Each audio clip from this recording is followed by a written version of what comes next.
Hoje, 4 de fevereiro, é comemorado o Dia Mundial do Combate ao Câncer, assunto que a gente estava tratando agora na reportagem. A Organização Mundial da Saúde estima 35 milhões de novos casos da doença até 2050, uma alta de 77% em relação ao número de casos de 2022. Para falar do tema, nós vamos conversar agora com o Dr. Fernando Maluf, que é oncologista, fundador do Instituto Vencer o Câncer. Dr. Maluf, bom dia, obrigado pela entrevista para a gente aqui. Olá, é um prazer falar com vocês e com todos os ouvintes que estão nos vendo e assistindo.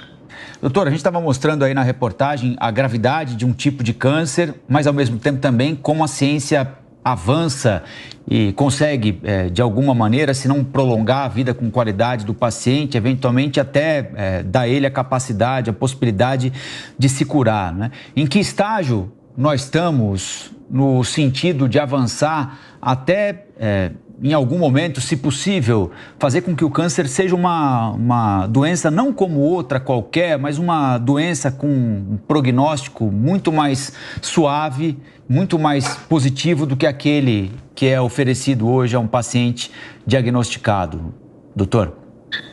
Veja, é muito importante entender que o câncer tem várias fases. E eu começaria aqui pelo momento que o câncer não é nem ainda visto no corpo, que é uma área de grande avanço.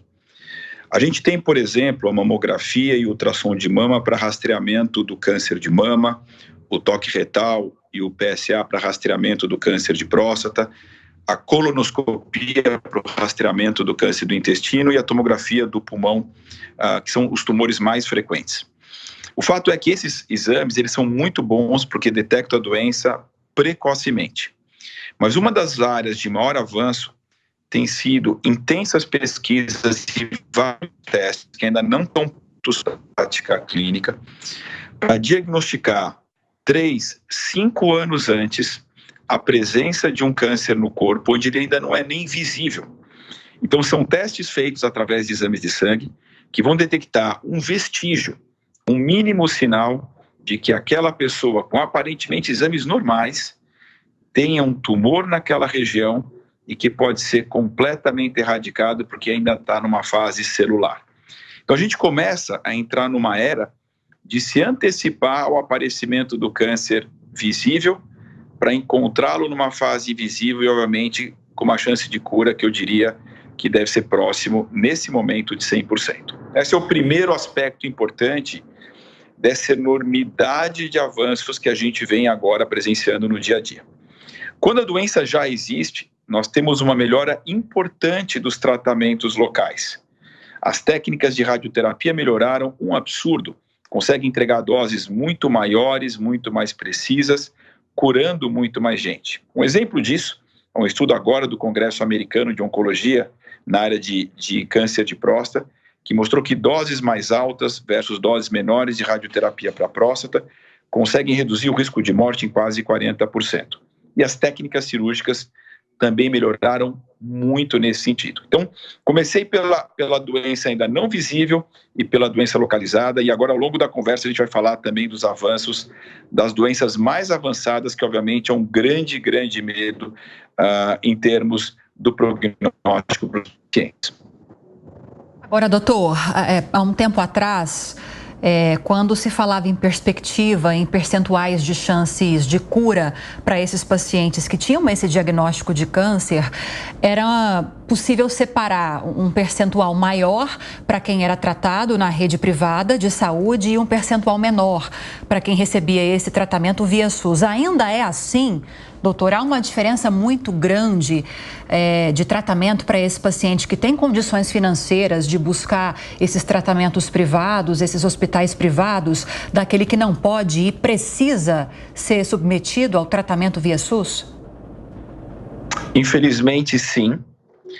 Nós temos ainda um degrau enorme do que é disponível no SUS em relação à rede privada. Nós temos bancos de dados e nós recentemente apresentamos um estudo também no Congresso Americano de Oncologia do ano passado, mostrando que quem está no SUS e tem um câncer de mama tem uma chance de morte 40% maior em relação a quem tem um convênio médico. É 40% também a chance maior para um câncer de intestino ou para um câncer de próstata. Se é um câncer da região da cavidade oral, é 60% maior. E a pergunta é por que é tão maior? Bom, primeiro porque o rastreamento, que são os exames rotineiros para alguns dos cânceres, nem todos nós temos no SUS. Por exemplo, nós não temos colonoscopia como rastreamento para o SUS, nós não temos o PSA como algo de rotina dentro do SUS. Então, o primeiro aspecto é que o paciente que está no SUS geralmente se apresenta ao diagnóstico com uma doença mais avançada, e lembrar que doença avançada ao diagnóstico não é sinal de que a pessoa vai morrer do câncer, mas as chances certamente de morte aumentam muito em relação a uma doença precoce. Então, aquela pessoa já começa o jogo contra a doença com placar negativo. Segundo, nós temos filas enormes para tratamento, tanto da cirurgia quanto da radioterapia. Aliás, radioterapia, que é um procedimento muito usado no combate ao câncer, são doses de radiação que matam o tumor. Nós temos pelo menos 70 mil brasileiros e brasileiras por ano que deixam de fazer radioterapia no SUS por falta de máquina e disponibilidade. E aí, quando a gente passa para os remédios, nós temos hoje uma profunda diferença do que existe no sistema privado e o que existe no SUS. Para a gente ter uma ideia, os últimos remédios que a gente diria mais modernos aprovados no SUS foram há muitos anos atrás. Dos remédios mais modernos, nem 2 a 3% nós temos hoje dentro do SUS.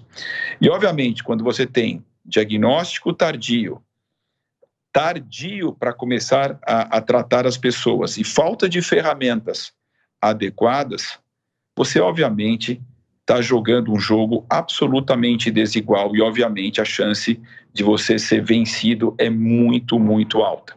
Portanto, esses números que eu acabei de mostrar desse estudo que nós reportamos com mais de 130 mil pacientes, eles mostram, obviamente, o que é esperado, que quem está no SUS, além de ser penalizado por uma doença que potencialmente é séria, é penalizado pela falta da estrutura para poder combatê-la adequadamente.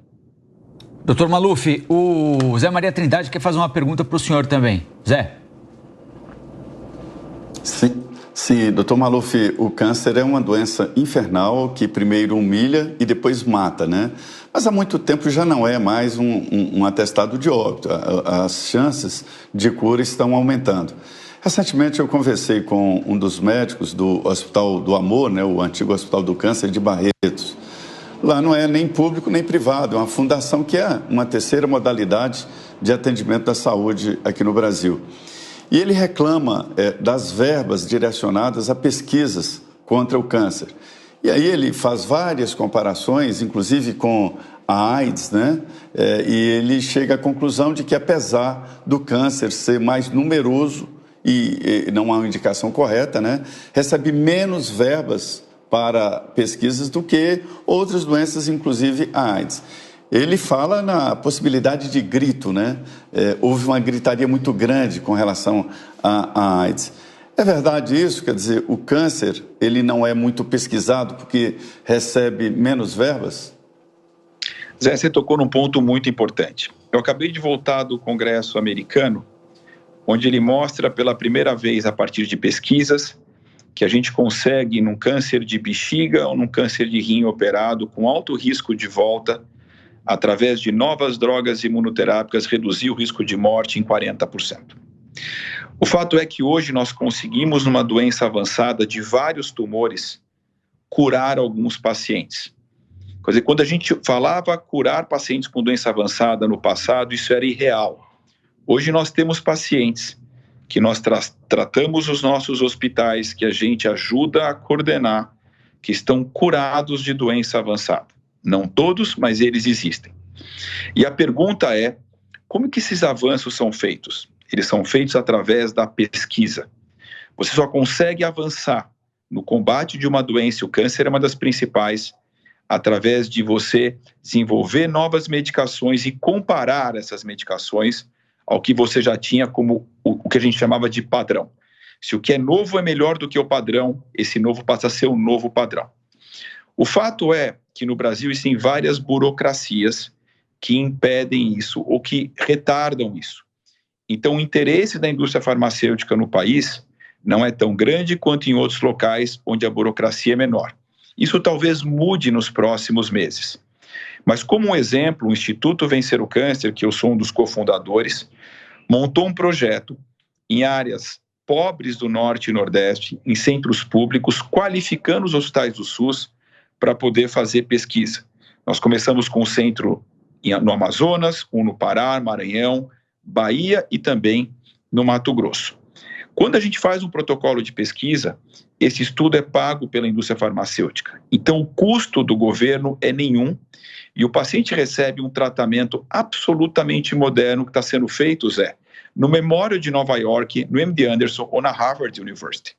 Então, nós temos com a pesquisa uma saída importante para melhorar o SUS, porque em lugares que nós não temos acesso nem ao básico em termos de oncologia, nós podemos ter acesso ao que existe de mais interessante na medicina, a custo zero para o sistema e podendo beneficiar pacientes que não tinham nenhuma boa alternativa. Então, eu não tenho dúvida que a pesquisa clínica, Zé, é uma das grandes saídas, não a única, para que a gente melhore o sistema de saúde do país. Muito bem, nós conversamos com o Dr. Fernando Maluf, oncologista, fundador do Instituto Vencer o Câncer. Dr. Maluf, muito obrigado pela entrevista para a gente aqui. Bom domingo e até a próxima. Um abraço a todos. Bom dia.